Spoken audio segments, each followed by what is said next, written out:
The chocolate pudding sailed through the air with surgical precision, splattering directly across Madison Parker's face as she sat alone in the corner of Jefferson Prep's pristine cafeteria. 300 students erupted in laughter, while Chase Brennan, the school's golden boy quarterback, held up his phone to capture every humiliating second. But what Chase didn't know was that Madison was recording their conversation through a tiny Bluetooth earpiece, or that in exactly 20 minutes, an FBI tactical team would storm into Jefferson Prep and he'd be walking out in handcuffs for obstructing a federal investigation. Madison calmly reached for her napkin, wiping the dessert from her eyes without shedding a single tear. Her positioning wasn't accidental either, back pressed against the wall with a clear view of every exit, just like she'd been trained. The expensive Rolex on her wrist beeped softly, and she pressed a nearly invisible button on its side, a habit she'd developed over the past 3 weeks of surveillance work. Before we dive deeper into this incredible story, I want to take just a moment to thank you for being here. Stories like Madison's need to be told, and you make that possible by watching and sharing. If this story resonates with you or reminds you of someone who's faced similar struggles, please consider leaving a comment below, sharing your thoughts. Your experiences create a community where no one has to face these battles alone. Chase swaggered over to her table, his Armani jacket gleaming under the fluorescent lights, flanked by his usual crew of enablers. Tyler Walsh, the mayor's nephew, recorded everything on his phone, while Emma Sinclair, daughter of the district attorney, whispered cruel commentary for her Instagram story. They formed a perfect circle of privilege around Madison's isolated table, their designer shoes clicking against the polished marble floor. "Oops," Chase smirked, his voice dripping with mock concern. "Looks like somebody's lunch got a little messy. Maybe you should head back to whatever trailer park you crawled out of and clean up properly." The cafeteria buzzed with nervous energy as students pulled out their phones, sensing drama about to unfold. Madison had been at Jefferson Prep for exactly 17 days, and Chase had been testing her boundaries since day one. What nobody realized was that Madison Parker wasn't just another scholarship kid trying to survive in an elite boarding school. She glanced at her phone screen, noting the encrypted message that had just arrived. "Package confirmed. Target engaged. Maintain cover at all costs." Her handler was watching, waiting for the perfect moment to spring their carefully orchestrated trap. "I'm fine, thanks," Madison replied quietly, her voice steady despite the chocolate still dripping from her chin.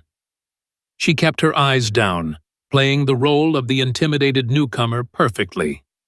But Chase wasn't satisfied with quiet submission. He wanted a complete breakdown, preferably captured in 4K video for maximum viral potential. "You know what I think?" Chase leaned down, invading her personal space with the confidence of someone who'd never faced real consequences. "I think you're getting a little too comfortable here.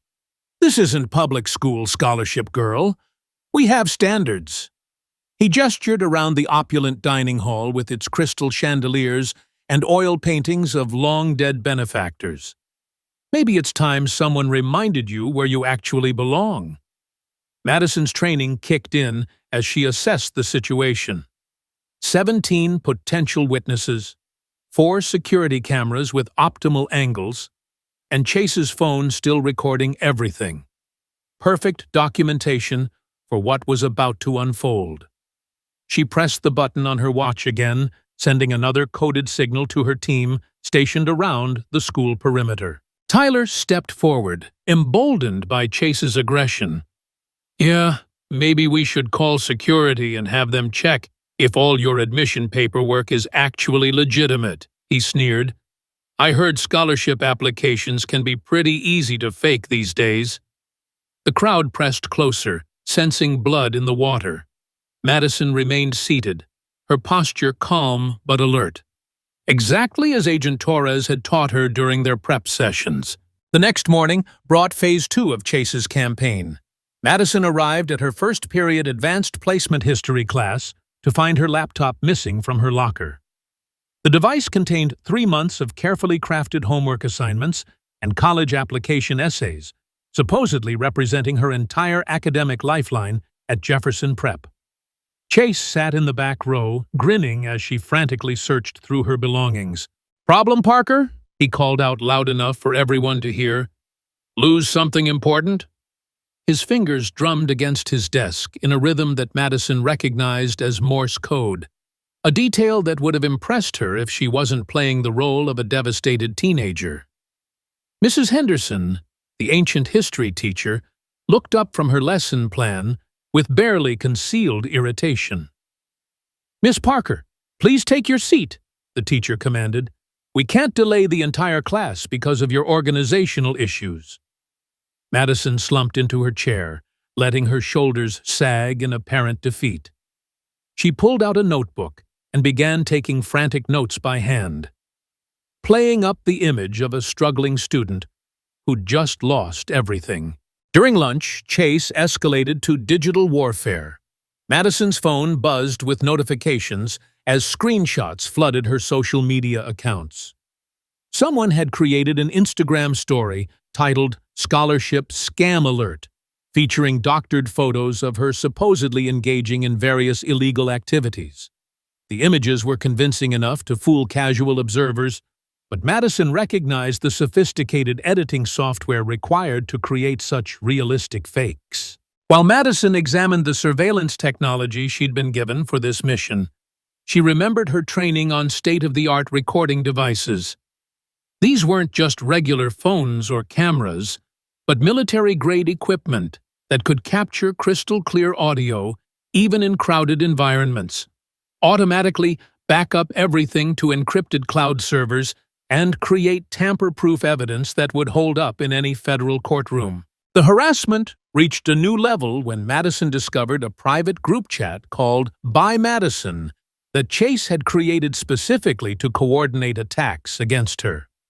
Screenshots revealed dozens of students sharing increasingly vicious rumors about her supposed background, complete with fabricated stories about her family's financial desperation and her own alleged moral compromises to afford tuition. Emma Sinclair had taken the lead on social media destruction, using her father's connections to spread the doctored content across multiple platforms. "Poor little charity case," she posted on her story, which boasted over 10,000 followers among the tri-state area's elite teenagers. "Maybe she should have stayed where she belonged instead of trying to play in our league." Madison's phone rang during her carefully orchestrated study session in the library. The caller ID showed only numbers, but she recognized the pattern immediately. "Status report," came the familiar voice of Agent Torres, her FBI handler, who'd been monitoring the situation from his mobile command center, disguised as a maintenance van in the school parking lot. "Target is escalating according to projection," Madison whispered into her specially modified earpiece. "Financial harassment confirmed, digital warfare in progress, expecting physical confrontation within 48 hours. She kept her voice barely audible while maintaining the appearance of a stressed student cramming for exams. "Copy that, Agent Parker," Torres replied. "Remember, we need documented proof of the money laundering operation before we can move. Let him dig the hole deeper." Madison smiled slightly at his use of her cover identity.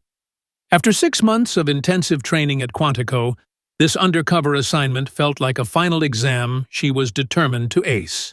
Chase appeared at the library entrance right on schedule, flanked by his usual entourage and carrying a tablet loaded with banking applications. Madison had been tracking his digital footprints for weeks, documenting how student activity fees and scholarship donations were being funneled through his father's offshore accounts. The family's money laundering operation used Jefferson Prep as a front, cleaning millions of dollars in questionable funds through fake student aid programs. "Well, well," Chase announced loudly enough to disturb the studious atmosphere. "Look who's pretending to be a serious student." He slammed his tablet down on Madison's table, the screen displaying what appeared to be her own fabricated financial records. Funny thing about scholarship paperwork, Parker. Sometimes the numbers don't add up quite right. Madison looked up with practiced innocence, her eyes widening as she took in the forged documents. Chase had no idea that his attempt to frame her was being recorded in high definition, with every swipe and tap of his tablet creating a digital trail that would lead investigators directly to his family's criminal enterprise. "I don't understand," she said softly, letting her voice tremble with apparent confusion. "These aren't my records." Chase leaned closer, his breath reeking of the expensive energy drinks that kept him fueled during his late-night gaming sessions and equally late-night criminal consultations with his father. "Of course they're not," he hissed, "because you're not really supposed to be here, are you?" Poor little Madison Parker, making up sob stories to steal money from kids who actually deserve it.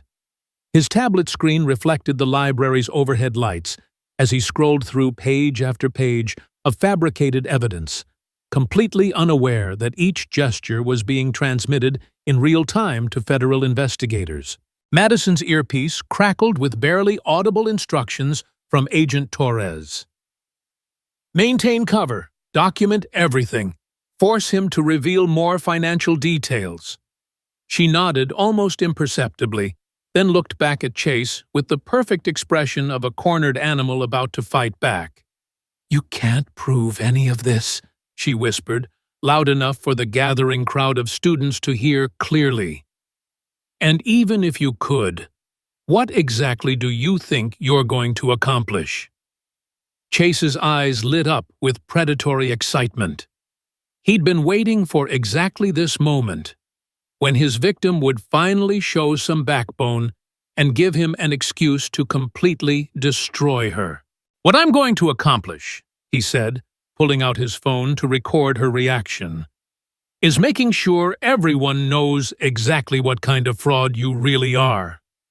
He began live streaming to his social media accounts, which boasted followers from dozens of elite East Coast boarding schools. "Say hello to Madison Parker, everyone, the girl who lied her way into Jefferson Prep and thought she could fool us all."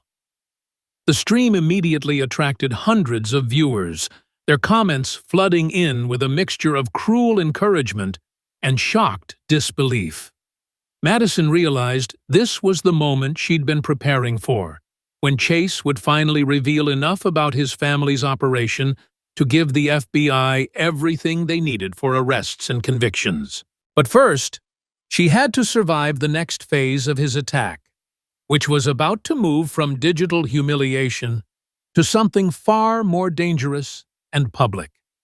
The pieces were falling into place exactly as Agent Torres had predicted, and tomorrow's confrontation in the cafeteria would determine whether months of undercover work would pay off, or whether Madison Parker would have to blow her cover to protect herself from a situation spiraling out of control. The next morning arrived with the kind of autumn crispness that should have promised new beginnings, but Madison Parker knew it would mark the end of someone's world.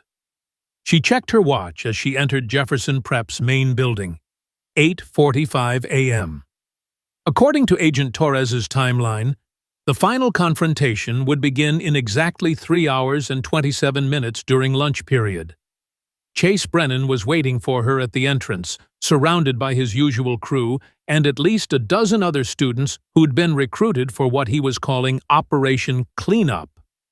Madison noted the coordinated timing, the strategic positioning near the security cameras, and the way several phones were already recording as she approached her locker. "Morning, scholarship girl," Chase called out, his voice carrying across the marble hallway. "Ready for your going-away party?" He held up his tablet, displaying what appeared to be an official email from the admissions office.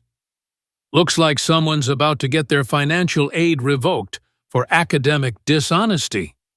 Madison played her role perfectly, stopping dead in her tracks and letting her face drain of color. "That's not possible," she whispered, reaching for the tablet with trembling hands. I've maintained a 4.0 average. Chase jerked the device away before she could touch it, his grin widening with sadistic pleasure. Funny thing about grade point averages, he sneered. They can change pretty quickly when teachers start discovering plagiarism in your work. Emma Sinclair stepped forward, holding up printed copies of Madison's supposedly stolen essays. Turns out, our little charity case has been copying from previous students' work for months. The forged evidence was impressive, Madison had to admit. Someone had invested serious time and money into creating these elaborate fakes, complete with official letterhead and timestamp modifications. But what Chase didn't realize was that every document he displayed contained metadata that would trace back to his father's law firm's computer systems. Tyler Walsh began live streaming the confrontation on multiple platforms simultaneously, narrating like a sports commentator. Ladies and gentlemen, we're about to witness the spectacular downfall of Jefferson Prep's most notorious scholarship fraud.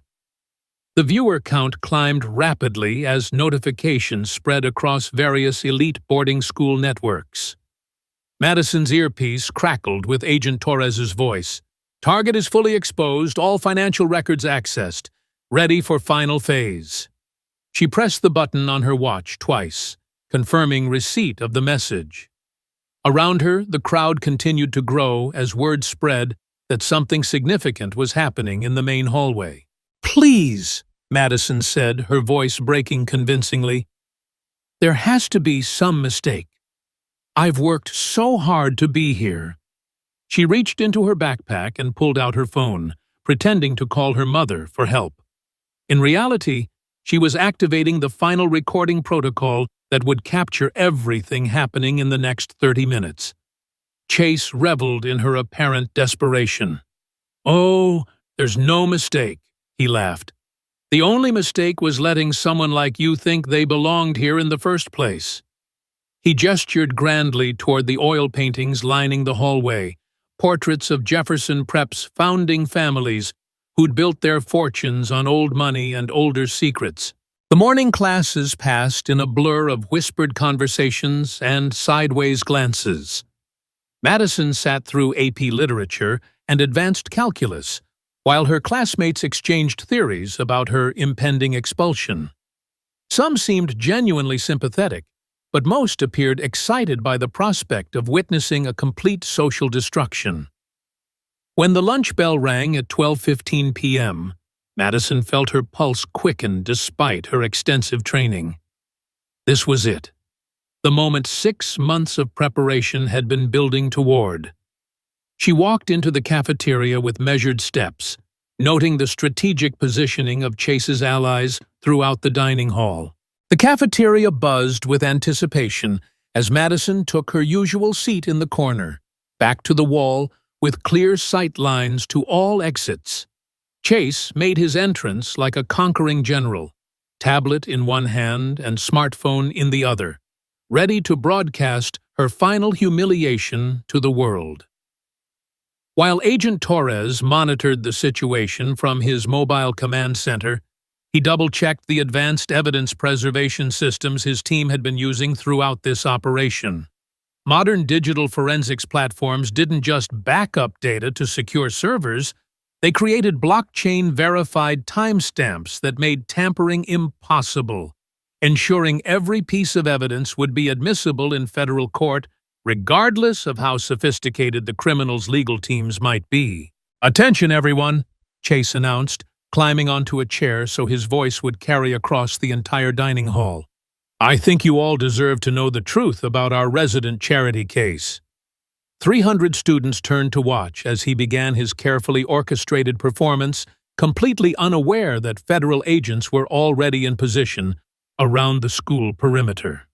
Madison sat quietly, letting him dig his own grave with every word. Chase pulled up his fabricated bank records, displaying them on the cafeteria's large screen normally used for announcements.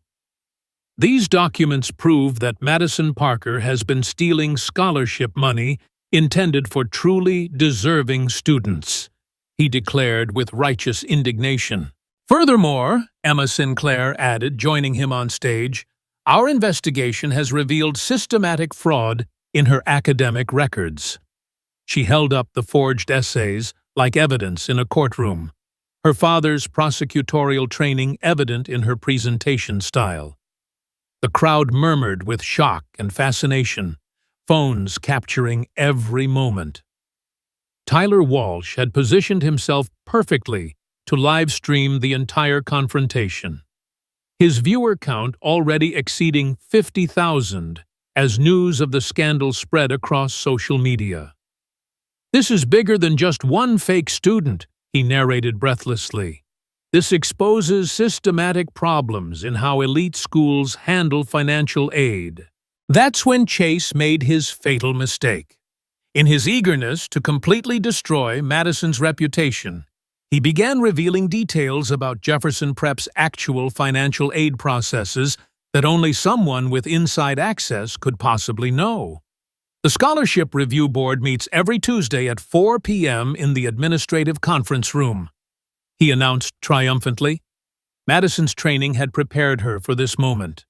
She stood slowly, her demeanor shifting from defeated to dangerously calm. That's interesting information, Chase, she said clearly, her voice carrying across the silent cafeteria. How exactly would a student know internal administrative scheduling? The question hung in the air like a challenge. Chase faltered for just a moment, realizing he'd revealed more than intended. Lucky guess, he said quickly, but Madison was already pressing her advantage. She pulled out her phone and began recording, turning the tables on her tormentors.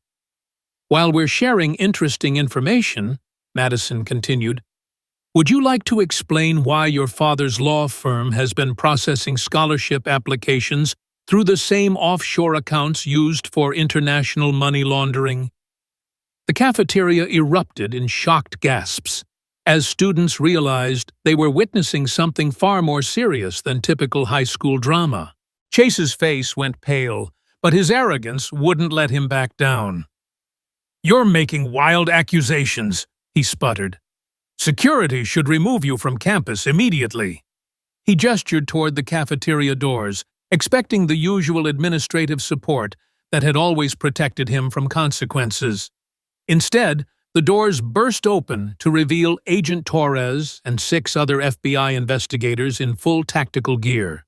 Nobody move, Torres commanded, his voice cutting through the chaos like a blade.